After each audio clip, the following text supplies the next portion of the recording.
நமது பள்ளி மாணவர்களின் அணிநடையானது சிறப்பாக அனைவரும் முன்பாக காட்சிப்படுத்தப்படுகிறது.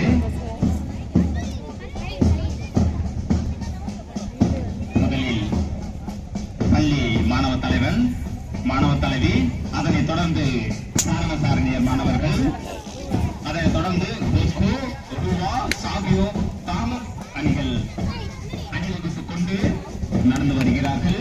அணிநடையானது மிகவும் அழகாகவும் சிறப்பாகவும் மேலோங்கி இருக்கிறது.